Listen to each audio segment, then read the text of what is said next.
Bonjour à tous, bonjour à toutes et bienvenue pour cette vidéo dans laquelle on va voir une partie que j'ai disputée contre l'un de mes élèves. La partie elle est assez sympa à regarder, mais surtout elle est instructive et pédagogique. Elle a pour thème central comment, quand on a les noirs, contrer l'agression prématurée cavalier G5 dans l'italienne. Et ensuite je vous montrerai d'autres variantes théoriques à connaître sur comment contrer cette agression cavalier G5 avec les noirs dans l'italienne. Et enfin on verra aussi comment ne pas contrer cette agression en jouant H6 de manière trop prématurée dans l'ouverture quand on a les noirs. Donc mon adversaire, mon élève a les blancs, il joue 4, 5, c'est une partie pédagogique, il y a 3 cavalier C6, fou C4, fou C5, une italienne, tout ce qui est le plus normal, D3, cavalier F6 et cavalier G5, première erreur. Évidemment, enfreint cette règle sacro-sainte selon laquelle il ne faut jamais jouer deux fois la même pièce dans l'ouverture tant que toutes les pièces ne sont pas développées et qu'on n'a pas mis le roi à l'abri. Il y a très très peu d'exceptions. Pourquoi on voit souvent ce coup? C'est parce qu'on confond, les joueurs confondent avec l'attaque Fegatello, cavalier G5 ici, qui là c'est un peu l'exception à la règle. Le coup est intéressant, c'est pas forcément le meilleur coup, mais il est jouable ici. Et donc la seule bonne manière théorique pour les noirs de le contrer, c'est en jouant D5. Et surprise, surtout pas reprendre parce qu'il y a le Fegatello, cavalier prend F7, mais en jouant cavalier A5. Ça, c'est du point de vue de la théorie. J'avais fait une vidéo où je montrais le coup cavalier prend E4, qui est pas correct du point de vue théorique, mais qui en pratique donne de très bons résultats. Mais donc là, rien à voir. Une fois que les noirs jouent fou C5, cavalier G5 ne va plus jamais marcher. Donc tout de suite, le cavalier est en prise. Et donc après D3, cavalier F6, cavalier G5, c'est la partie. On regardera ensuite d'autres ordres de coups possibles. Et donc là, ça ne marche pas. Cela dit, comment est-ce qu'on contre cette agression prématurée? Est-ce qu'on joue D5? Eh ben non. Là, cette fois-ci, D5 ne marche pas. Analysons. Prise, cavalier prend D5. Paire. Est-ce que ça perd à cause de cavalier prend F7, le Fegatello? Eh ben non. Donc, en comparaison de la position où le cavalier prend F7 marche, où l'attaque Fegatello marche, la foile liver attack, traduction anglaise de Fegatello, en français ça donne l'attaque du foie frit. Les blancs ont joué D3 en plus, mais les noirs ont joué fou C5 en plus. Donc il y a du changement. Si on fait cavalier prend F7, il y a des tactiques qui marchent pour les noirs, hein, comme par exemple le très mignon fou prend F2 échec, et son roi prend F2. On peut même roquer. Et tout d'un coup, tout va bien, le cavalier est cloué, on va le capturer au prochain coup. Et c'est plus le roi blanc qui est en danger que le roi noir. Donc ici, cavalier prend F7 ne va pas, mais cela dit, les blancs sont quand même gagnants. En fait, il y a trois coups qui sont forts. Dame H5 menace mat, Dame F3 menace mat et le cavalier. Et aussi, tout simplement, cavalier C3. Le cavalier ne peut pas bouger, même en prenant, parce qu'il y aurait fou prend F7 échec, suivi de la recapture. Et sur un coup, sur fou aussi, on prend. Et là, les pions doublés, isolés sur la colonne ouverte sont horriblement faibles. Sans parler des dames H5 échec qui peuvent être toujours problématiques. Ou de la case de 4 pour le cavalier. Et sur un coup comme cavalier CE7, bon déjà c'est horriblement passif. Mais en plus on peut jouer maintenant dame F3 ou dame H5. Et là il n'y a pas d'autre choix, il faut jouer fou E6. Les blancs peuvent prendre. Cavalier E4. C'est une énorme poubelle pour les noirs, comme on dit. Donc sur cavalier G5, surtout ne pas jouer D5. Qu'est-ce qu'on fait à la place? On roque. F7 est protégé deux fois, tout va bien. Et donc là, mon élève a pris un F7, qui est un peu la justification de cavalier G5 au coup précédent. C'est vrai que si on joue pas cavalier prend F7, à quoi bon avoir joué cavalier G5? Alors, je reviendrai juste après avoir montré la partie. Qu'est-ce qui se passe si les blancs jouent cavalier C3 et ne jouent pas cavalier prend F7? On verra. Donc d'abord, analysons cavalier prend F7, vu que c'est la partie. J'ai repris évidemment. D'habitude, on n'est pas pressé de prendre les pièces clouées, mais là, attention, les noirs menacent D5. Donc il a pris et il a raison, c'est le meilleur coup. Roi prend F7, et donc on a une position qu'il est très important de bien comprendre, pas de connaître par cœur, ça sert à rien, mais de comprendre pourquoi les noirs sont gagnants. Parce qu'on pourrait se dire, le matériel est égal si on compte avec les points. Les blancs ont une tour, un pion, 5 plus 1, ça fait 6. Les noirs ont en échange un cavalier, un fou. 3 plus 3, ça fait 6 aussi. On pourrait se dire, le roi noir est en F7, il n'y a plus que 2 pions du roc. Bah, du coup, les blancs sont mieux. Le matériel est égal et le roi blanc est plus en sécurité que le roi noir. Mais c'est totalement faux. Parce que cavalier et fou sont bien développés, tandis que tour et pion sont là, ultra passifs. Et les tours, c'est les pièces qui vont sortir en dernier. Donc, les noirs ont un énorme avantage de développement, avec 3 coups utiles, ou 4 coups utiles contre un ennemi, on va dire. Et en plus, une pièce de plus, parce qu'on a cavalier et fou contre seulement une tour, et la tour, elle va être loin de jouer. Donc, c'est pour ces raisons que les noirs sont bien gagnants dans cette position. Mais il faut bien comprendre que une grosse partie de l'avantage noir est éphémère. C'est lié à l'avantage de développement. Si on joue un peu trop tranquillement, les blancs vont peut-être pas égaliser tout de suite, parce que cavalier fou en milieu de jeu, c'est quand même très souvent plus fort que tour et pion, mais l'avantage des noirs va s'amoindrir. Donc par exemple, si on joue un coup, c'est aux blancs de jouer, pardon, les blancs rock, si on joue un coup comme D6, bah, c'est un premier pas dans la mauvaise direction. Ça reste gagnant pour l'instant, mais si on joue même des bons coups tranquillement, donc sur fou E3, on joue fou B6, cavalier C3, bah j'aime pas trop mon roi F7, je fais roi G8. Tout ça, c'est pas des coups idiots que jouent les noirs, mais c'est trop mou, et du coup, les blancs n'ont plus de désavantages de développement. Ils vont ouvrir une colonne normale, ils ont une tour de plus que nous, donc ils ont besoin de colonne ouverte pour faire parler leur tour. Prise, fou E6, un bon coup de développement, dame D2, dame E7, tour F1, tour F8, tout ça c'est des coups assez logiques de part et d'autre, et on voit que l'avantage noir est passé en gros de moins 2 et quelques à moins 1 et quelques. Donc les noirs sont toujours bien, mais c'est clairement plus du tout gagnant, facilement en tout cas, où c'est pas du tout évident qu'un grand maître gagne à chaque fois avec les noirs cette position, loin s'en faut. Donc comment jouer à la place? Eh ben, il faut ouvrir les lignes très rapidement, accroître son avantage de développement, jouer de manière agressive tout de suite, prendre d'assaut les blancs à la gorge, pendant qu'ils ont encore toutes les pièces entassées à l'aile dame pas développées. Et donc le meilleur coup, c'est non pas D6, trop mou, mais D5, bim, pour ouvrir. Et surprise, est-ce qu'on reprend de la dame ou du cavalier? Eh ben, j'ai fait ni l'un ni l'autre, j'ai joué à la place fou G4, encore un bon coup, qui attaque la dame, donc coup de développement avec gain de temps, et les blancs ne peuvent pas jouer à F3, donc le pion est cloué. Donc la dame doit jouer, sur dame D2 ça bloque le fou, c'est pas terrible, là j'aurais sans doute repris sur dame D2, et sur dame E1, pareil je peux reprendre, mais je préfère attaquer tout de suite, on prend l'initiative, on conserve l'initiative, vu qu'on l'a déjà, et on joue cavalier D4, menace cavalier prend C2, fourchette désagréable. Il a pris 5, donc les blancs ont un réel avantage matériel maintenant, mais c'est gagnant. Alors, cavalier prend C2 doit gagner, mais c'est pas forcément ce qu'on veut à se retrouver avec un truc comme ça. Le cavalier qui peut tout à fait être perdu, c'est peut-être pas clair, même si l'ordi dit que c'est gagnant. À la place, j'ai fait d'abord un petit échec. Roi H1 forcé. Coup D6 attaque la dame qui a pas beaucoup de cases. Sur dame E3, j'aurais joué fou F4. Et ici, bon, on peut prendre le fou tout simplement. Et c'était ce que j'aurais fait. Mais l'ordi donne encore plus fort. Fou prend H2. Avec l'idée sacrifice de destruction du roc. Sur roi prend H2.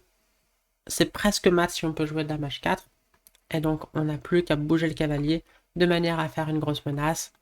Vu que à la découverte, on menace également échec et mat. Donc, il n'a pas joué dame E3. Mon adversaire, mon élève, a fait dame G5.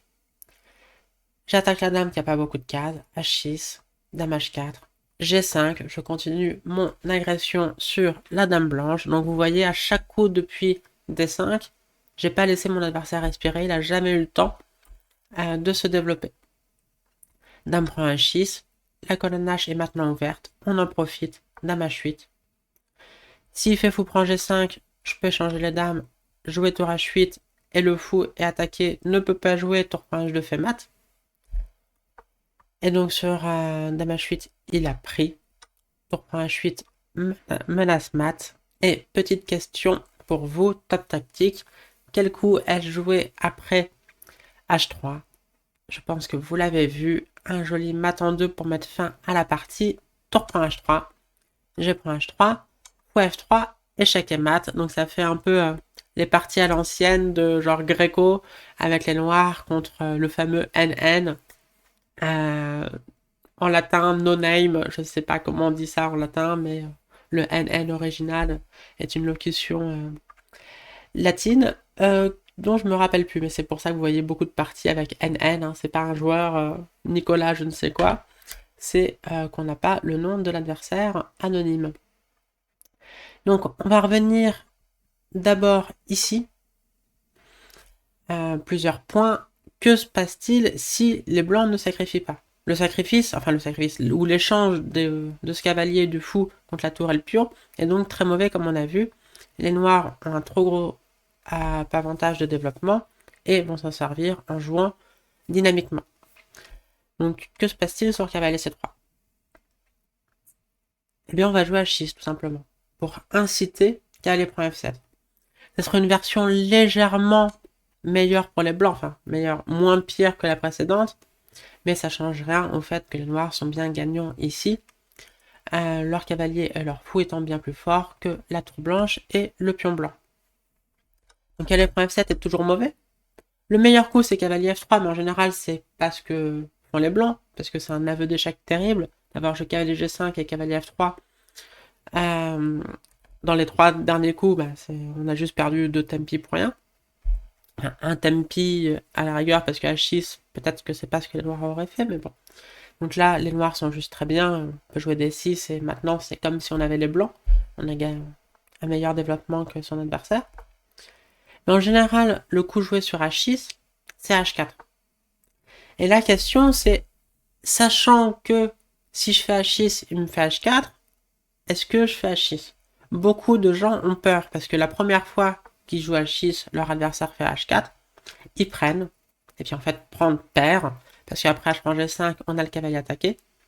Si on le perd, eh ben on a juste ouvert le matériel sera égal, la colonne H sera ouverte avec une grosse attaque, et on ne peut pas le bouger. Parce que si on le bouge n'importe où, on se fait juste mater.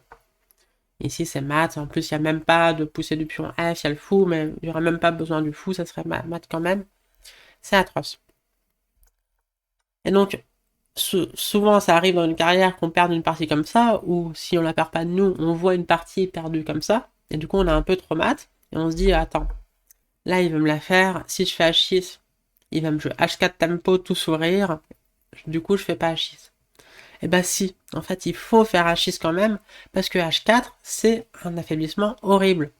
Maintenant, que va faire Laura Blanc? Rester au centre, c'est compromis. Faire grand rang dans l'italienne, c'est très rare, ça prend du temps, et le roi serait pas forcément très en sécurité. Et faire petit rang quand on a joué H4, 1-1, je ne crois pas. Et donc il faut quand même jouer H6, forcer ou inciter H4, et ensuite, et ben on ne prend surtout pas, on va essayer d'ouvrir le centre pour attaquer le roi blanc qui n'a plus de cachette. Donc c'est tout l'intérêt de provoquer H4 d'abord. Pour ouvrir le centre, on pourrait jouer cavalier A5, mais je préfère cavalier D4. L'idée c'est C6, suivi de D5. L'idée de cavalier A5 c'est d'échanger le fou, et puis jouer D5 aussi. Dans tous les cas, on veut préparer D5. Là j'ai juste mis la variante la plus jouée sur Lichess. Donc les blancs en général jouent fou E3, on fait C6. Là ils prennent. Bon, mais dans tous les cas on va faire D5 très rapidement. E prend D4. Et là attention, parce que si le cavalier va genre en E2, on peut tout de suite prendre. C'est le problème aussi d'avoir joué H4. Hein. Les blancs ont fait les malins l'espace d'un coup et demi. En mode 1, je sacrifie une pièce, je suis trop fort, tu peux pas me prendre. Ouais, mais un jour, je pourrais peut-être. Et donc là, par exemple, sur cavalier E2, ça bloque la dame, et du coup, on peut prendre. Et sur cavalier B1, on joue D5. Gain de temps sur le fou. Admettons fou B3. Et maintenant, est-ce qu'on peut prendre? Calculer. Eh ben oui, on peut prendre, tout simplement, parce qu'après je prends G5, on joue cavalier G4. Bloque la dame, on a une pièce de plus, on menace dame prend G5, c'est terminé. Donc, ça, c'était ce qui se passe sur cavalier C3 ici. On peut se demander aussi ce qui se passe avec un ordre de coup ou un autre. Admettons, là, D4. E prend D4. Alors, sur cet ordre de coup, on peut jouer cavalier prend ou fou prend aussi. Les 3 coups sont jouables. Les 3 coups, il n'y en a pas un qui est meilleur que les autres. Les 3 coups sont jouables. E prend D4. Ça amène cette position du gambier écossais qu'on peut aussi avoir par l'ordre de coup D4 prise fou C4. Et ici, on peut jouer cavalier F6, mais on peut aussi jouer fou C5. Donc, dans tous les cas, on a cette position. Et ce que je voulais vous montrer, c'est donc dans cette position, le coup cavalier G5 maintenant. C'est un vieux coup qui était beaucoup joué au début du 19e siècle. Et en général, les Noirs, à l'époque, début du 19e, faisaient le coup cavalier E5. Donc c'était vraiment typique de cette époque romantique où à l'agression, il fallait répondre par l'agression. Il y avait un peu le côté code d'honneur entre joueurs d'échecs. Je refuse pas un défi, tout ça, tout ça. Et donc, cavalier G5, agression prématurée. Cavalier E5, contre-agression tout aussi prématurée. Pourquoi? Parce que dans les deux cas, les blancs puis les noirs rejouent une pièce déjà développée alors que toutes les pièces ne sont pas développées et que le roi est au centre. Donc les deux coups sont mauvais. Ici, après cavalier E5, les blancs ont une combinaison. Ils peuvent le cavalier prend F7, cavalier prend F7, fou prend F7, pardon. Roi prend F7, dame H5 échec, et sur G6, dame prend C5. Les blancs sont mieux dans cette position. Il y a égalité matérielle, mais les noirs ont toutes les pièces à la maison, le roi en F7 et le pion D4 qui est faible. Et donc quelqu'un a essayé, au milieu du 19e siècle, de jouer ça contre Morphy. Non, bah, il va jouer cavalier F5, je vais faire ma combinaison, tout va bien. Morphy, non. Parce que Morphy comprenait la nécessité du développement avant de lancer son attaque. Et donc ici, à ce coup d'attaque prématurée, parce que les pièces blanches ne sont pas toutes développées et que le roi blanc n'est pas à l'abri, Morphy a simplement sorti sa pièce. Alors certes, il en fera une autre règle sacro-sainte de développer les pièces vers le centre et pas vers le côté, mais ça reste un coup de développement. Et pourquoi c'est important? Parce que son adversaire a pris en F7, pas bon, mais il se dit c'est la même combinaison, cavalier prend F7, fou prend F7, roi prend F7, dame machin échec, je suis trop fort. Morphy, là on me disait que c'était un prodige, en fait pas du tout. Mais G6, dame prend C5, c'est plus du tout la même position, parce que tout à l'heure, le cavalier n'était pas en C6, il était en G8. C'est exactement la même position que tout à l'heure, sauf que le cavalier a magiquement changé de case, passant de la case G8 à la case C6. Et ça change tout, parce que la dame blanche est exposée, le pion D4 qui était très faible est maintenant bien protégé, le cavalier qui était passif, il est actif, et ici, il y a deux bons coups. D5 pour tout ouvrir, avec l'idée sur reprendre D5, tour 8 échec, ou le coup de Morphy D6. Alors je vais juste faire défiler la partie, c'est une partie typique de Morphy. On prend l'initiative grâce au meilleur développement, F3.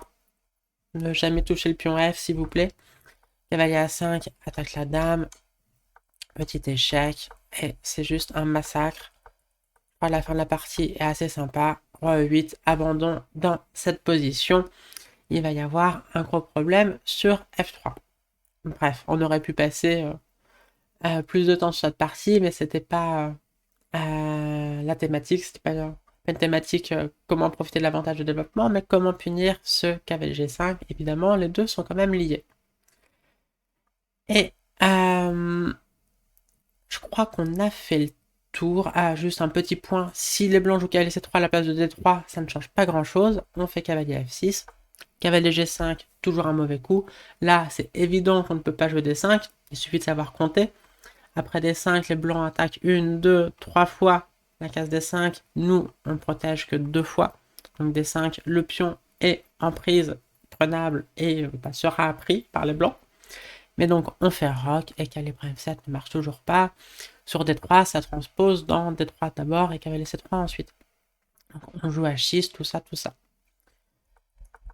Et donc, on a fait le tour de comment punir cette agression prématurée cavalier G5 de la part des blancs dans l'italienne, mais je voulais pas vous quitter avant de vous avoir montré, je vais tourner l'échiquier, comment punir le coup H6, qui est très souvent joué sur Lichess, sur Internet de manière générale, dans les parties d'amateurs, d'amatrices. Les gens ont vu des cavaliers G5 qui étaient difficiles à contrer, notamment après cavalier F6, du coup se disent attends, je fais H6, en plus ça part fou G5 aussi, qui parfois est grave, et comme ça je me prends pas la tête. Sauf que c'est pas un coup de développement. Quand c'est les blancs qui jouent un coup qui n'est pas un coup de développement, c'est pas si grave. Quand c'est les noirs, attention, danger. Mais de la même manière que tout à l'heure, il fallait jouer activement, dynamiquement pour profiter de l'avantage de développement, il faut le faire là aussi. Si on joue tranquillement des coups comme D3, cavalier C3, roc d'affilée, les noirs vont faire cavalier F6, fou C5, D6, et la présence du coup H6 sera juste de l'ordre du détail. Hein, si les noirs ont joué 6 coups de développement et les blancs 7 ou 8, ben, c'est pas si grave. Mais là, en revanche, pour l'instant, on a 1, 2, 3 coups utiles contre 1, 2, c'est encore à nous de jouer. Donc on va essayer d'en profiter tout de suite, de prendre pareil les noirs d'assaut instantanément. On va pas jouer D3, on va pas faire roc, pas cavalier C3, on va jouer D4. Et surprise, le coup que je préfère, alors l'ordi aime bien qu'elle prenne D4, il aime bien roc également, mais je préfère le coup ancestral de Morphy, encore une fois, qui nous montre la voie. Pour punir une perte de temps des noirs, il faut jouer de la manière la plus dynamique possible. Et donc là, les gambits qui sont peut-être douteux ou pas si corrects que ça sur une bonne version des noirs deviennent très intéressants, voire gagnants quand les noirs ont perdu un temps. Donc le coup que je préfère, c'est C3. Bon, la partie de Morphy, elle n'était pas hyper intéressante. Son adversaire s'est dit, attends, je vais pas faire cavalier F6 sur E5, donc je fais cavalier E7. Morphy a joué dame B3, menace mat. D5, il a pris. Cavalier A5 est encore jouable pour tenir. Sur dame A4, C6 protège le cavalier. Bon, les blancs sont super bien, évidemment, mais ça va plus ou moins. Cavalier B8 a été joué, là c'était too much. Morphy a joué D6. Il y a eu dame prend D6, fou prend F7. Et il a gagné assez facilement. C'est une partie où il était à l'aveugle, mais ça changeait pas grand chose pour notre ami Paul. Mais donc sur C3, je vous ai mis une petite variante représentative sur D prend C3. On peut jouer cavalier prend. On peut jouer dame B3 également. Ça, c'est des bons coups. Moi, j'ai mis le coup roc parce que j'aime bien. Prise en B2, fou prend B2, ça fait penser au gambit danois, qui serait plus ou moins la même chose, sans les coups roc et H6, sauf que le fait d'avoir roqué contre le fait d'avoir perdu un temps, bah, c'est évidemment à l'avantage des blancs, et la position qui est censée être pas claire, plutôt égale dans le vrai gambit danois, bah, là est juste gagnante pour les blancs ici. Le coup le plus joué sur les chess, c'est cavalier F6, on le punit en jouant E5. Sur cavalier là, on peut jouer la petite tactique, pas dame D5, il y a cavalier G5. Cavalier prend, prise, c'est pas mat, c'est gagnant, hein, mais c'est pas mat. On peut jouer à la place, fou prend F7, roi prend F7, dame D5, on regagne le cavalier, et surtout le roi noir est horriblement faible, et donc ça gagne facilement. Cavalier G4, c'est le coup plus joué, dame B3, menace un gros échec, dame E7 par la menace, fou A3, et donc grâce à l'avantage de développement, les blancs sont totalement gagnants. D6, prise, tour E1, cavalier E5, tiens, tant bien que mal, cavalier prend E5, cavalier prend E5, et ici, petite question, qu'est-ce que vous jouez? Ou peut-être aussi, qu'est-ce que vous ne jouez surtout pas? Et donc, si vous avez répondu F4 à la première question, eh ben raté, parce que F4 c'est la réponse à la question numéro 2, qu'est-ce qu'il faut surtout pas jouer? Parce que ici, les noirs placent cavalier F3 et retournent totalement la situation.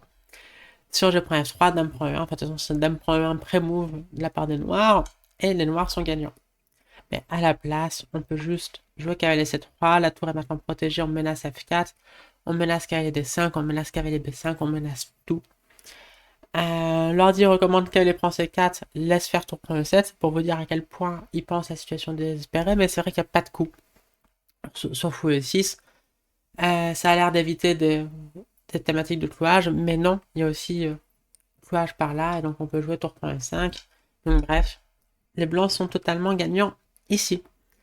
Et donc voilà, c'est la fin de cette vidéo sur comment contrer et comment ne pas contrer ce cavalier G5 dans l'italienne qui fait peur peut-être qui faisait peur peut-être à certains et aux certaines d'entre vous avant d'avoir vu cette vidéo. Voilà, j'espère qu'elle vous a plu. Si c'est le cas, laissez un petit like et sur ce, je vous souhaite une très belle fin de journée ou de soirée. À bientôt, ciao.